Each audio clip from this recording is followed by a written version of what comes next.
porque lo queremos a Germán, que fue allá, en Berlín, a lo que fue el desarrollo de una interesante propuesta para hablar sobre el avance de Rusia en Europa. Y ahí estuvo Germán de los Santos, una semanita allí en Berlín. Hola Germán, ¿cómo fue todo aquello? Contanos, bienvenido otra vez, gracias. Hola, ¿qué tal Luis? ¿Cómo andan? ¿Cómo están? Sí, Contame la cómo verdad que fue. es una experiencia extraordinaria. Digamos, digamos, esto surgió a raíz de una capacitación que le llegó al Foro de Periodismo Argentino, que yo, digamos, integro a FOPEA, y a partir de la cobertura que hicimos en Aire de Santa Fe, digamos, como que en Alemania había interés de escuchar a varios referentes, digamos, de América Latina que estuvieron en la guerra de Ucrania, sobre todo teniendo en cuenta que, bueno, la discusión y la preocupación mayor que atraviesa Europa en este momento y sobre todo Alemania es porque se extienda la guerra que hoy está afectando a Ucrania y en un momento muy particular. Yo me quedé sorprendido con muchas cosas, digamos. Hoy las empresas automotrices alemanas, como Volkswagen, como Mercedes-Benz, van a empezar a fabricar armas. Y el Bueno, presupuesto a nivel de armamento de Alemania es el mayor después de la Segunda Guerra Mundial. mm, Es impresionante, por eso un nosotros lo detalle. tenemos muy lejos, es otra realidad, pero en el mundo hoy, sobre todo en Europa, hay mucho temor de que la guerra en Ucrania se extienda, teniendo en cuenta también, bueno, el contexto también particular que hay con Estados Unidos, que hoy dejó de respaldar a Europa incluso a nivel militar, y que después de la Segunda Guerra Mundial los alemanes dicen, bueno, nos tenemos que volver a armar. Y bueno, los que fabricaban el Volkswagen Gol vayan a fabricar obuses. Bueno, hay un Increíble. detalle que como te estoy escuchando, alguien que tuvo la posibilidad de viajar a Alemania no hace más que 6, 7 meses, una persona que conozco y que caminó por los centros, esos tremendos lugares brutales que hubo, esos centros de exterminio, nos contaba que la persona que hacía oficiaba de narrador de todo lo que iban a ver ese grupo, les contó que Adidas, en la década del 40 con Hitler, hacía armas también. Hacía armas. No sé Claro. si en algún momento lo contaron también a eso en algún momento, en la charla que tuviste. Sí, sí, sí, claro, por supuesto. Mirá, Y bueno, y otra de las qué cosas dato, ¿eh? que agregó esto más, que bueno, que está preocupando mucho y que es algo inédito después de la Segunda Guerra Mundial, que es el avance de la ultraderecha, te diría nazi. Entonces, digamos, Europa está en un momento muy complejo por todas estas cuestiones. Por eso fue interesante, digamos, estar ahí una semanita. Así que, ¿y Rusia apuesta a quedarse con algo más que Ucrania? Es decir, ¿Ucrania es la puerta de entrada para algo más? Y eso es lo que están viendo ellos, que la guerra de Ucrania se puede o amenaza extenderse hacia Europa por la debilidad de los países europeos hoy que están todos atravesando fuertes crisis. Alemania está en recesión desde hace 3 años, con un problema económico muy fuerte, y teniendo en cuenta del rol de Estados Unidos, que dejó de ser como el gendarme mundial para decir, bueno, nosotros nos preocupamos de las cosas que nos pasan dentro de Estados Unidos nada más, Europa que se las arregle. Y bueno, ahora están en eso. Así que Alemania en recesión hace 3 años. La economía Sí, alemana, que es la que destacamos permanentemente. Y eso se nota en precios, se nota, si pudiste charlar con alguien en el día a día de las familias alemanas, en el consumo, ¿en qué se nota? sí, bueno, ellos ahora están teniendo por eso un nivel de endeudamiento que Alemania se caracterizó sobre todo durante las gestiones de Angela Merkel por tener un cuidado de las cuentas públicas muy, muy grande, de déficit cero, sin gastos superfluos, y ahora el nivel de endeudamiento de Alemania es el más grande después de la Segunda Guerra Mundial. Por eso, porque también tienen que invertir en armamento que antes tenían de alguna forma garantizado por el respaldo de Estados Unidos, que hoy no existe más. Entonces, pero yo te digo, los alemanes estarán en crisis, pero nosotros siempre los superamos, Luis. Así que vos vas a un supermercado en Berlín y las cosas te salen menos de la mitad de precio que acá, y te querés morir. Sí, es una situación muy compleja, muy compleja. Cuando te fuiste, apenas a los 4 o 5 días, otra vez otra página más del caso Baudania, te lo cuento, vos ya lo sabés, claro, donde entre lo que pasó en Rosario, pero yo mucho más que lo que pasó acá, hubo un estudio contable que se maneja en la parte tributaria, que es el estudio contable Senclusen, que tiene además una delegación o un par de oficinas importantes sobre Boulevard acá en Santa Fe, y que está en el manejo de toda esta historia investigado por el caso Baudania. Así que después vamos a seguramente en la semana... Esta semana, Luis, vamos a reflotar el tema y vamos a contar, porque antes de irme publicamos esa primicia, Sí. que fue que el anónimo que digamos se usó para extorsionar a estos dos empresarios, que además fueron procesados.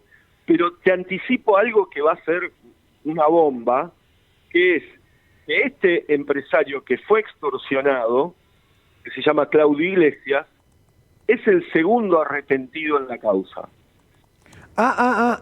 Baudania el primero y este el segundo. Este es el segundo. Y reveló cosas muy importantes. Bueno, Que las vamos a contar esta semana. digamos, empieza a producirse el efecto catarata, el efecto dominó. Uno empezó a hablar, ya aparece un segundo, y es probable que a partir de aquí se sucedan otros que también vayan contando. Lo que se llama, se empiezan a quebrar. Exacto. ¿Por qué se empiezan a quebrar? Porque están todos sucios. Está todo sucio. Bueno, Iglesia blanqueó en el año 2017 $10 millones con el blanqueo de Macri. Bueno. A partir de eso, digamos, te da la pauta de la cantidad de dinero que manejaba esta gente y también por qué los querían extorsionar. Porque tenían un montón de plata en negro, fruto de operaciones oscuras. Entonces, digamos, ahí también uno va entendiendo por qué toda esta trama de extorsión a gran escala, con muchísimo dinero en juego, que tienen que ver con personajes que lavaban dinero, Luis. Vamos a contar y dar detalles de las propiedades, de la cantidad de vehículos y sobre todo el dinero que manejaban, que es infernal, y que por eso también había varios personajes. Uno es Fernando Upey, que fue allanado el viernes. Claudio Iglesias se presenta como arrepentido el jueves y el viernes se produce el allanamiento a las propiedades y la financiera de Fernando Upey, un hombre intocable en Rosario hasta ahora, y que se hizo multimillonario a partir de una mutual que el propio kirchnerismo le habilitó y que daba préstamos a jubilados. Recordemos, todo el país. Recordemos que ese viernes, este último, que está mencionando de Rosario, también se produce lo de este estudio contable que se dedica a la parte tributaria en Rafaela y acá en Boulevard, en la zona cercana al puente colgante en Santa Fe. Así que es un efecto catarata y va por todo esta investigación. Vamos a abordar la nota. Yendo al otro tema, ¿sicarios otra vez en Rosario? ¿Otra vez algo que tiene que ver con la... En la previa de las elecciones, el sábado, se produjo un crimen que generó mucha preocupación porque tiene que ver con toda la trama que se viene dando en la barra brava de Rosario Central.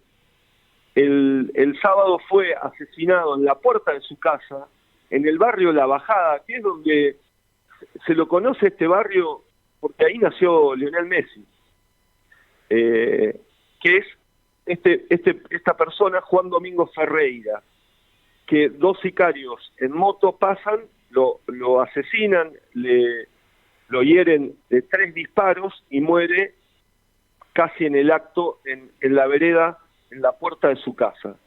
Bueno, lo que se está investigando ahora es si este crimen tiene que ver con toda esta saga que se viene dando desde noviembre y octubre pasado, cuando asesinan a Andrés Pillín Bracamonte y Ricardo Atardo, que son los dos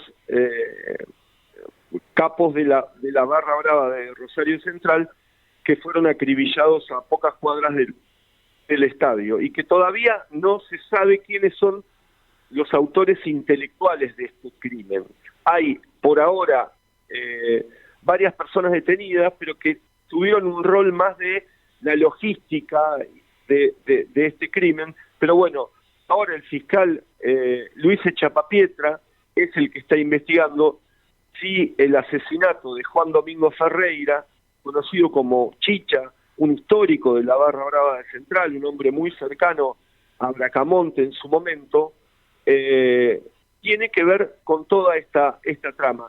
¿Y por qué esto es importante? Porque acá no importa el fútbol es la escenografía de otro negocio que es mucho más relevante, que tiene que ver con el tráfico de drogas.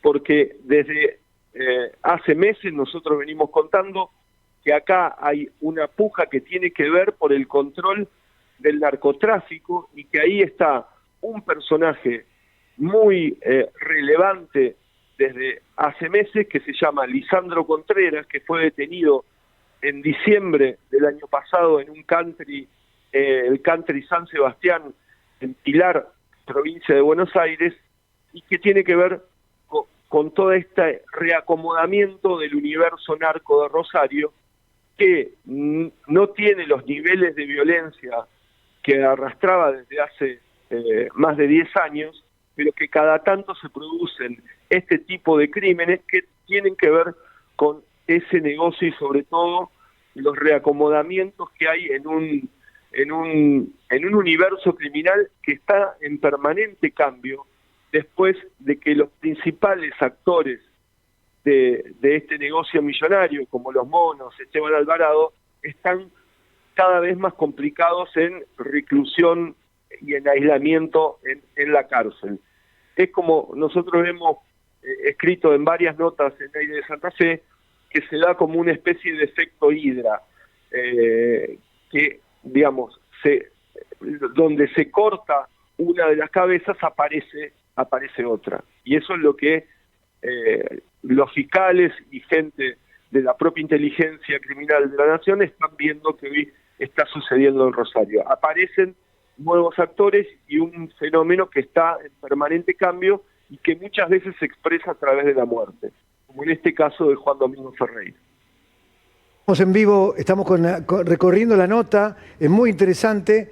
Una ejecución con sicario y una trama que busca desentrañar si el crimen del barra de Central está vinculado con el asesinato de Pillín Bracamonte, que alguna vez, en un mano a mano con vos, casi en el final de su vida, te dijo: si me matan, Rosario se incendia, algo así fue.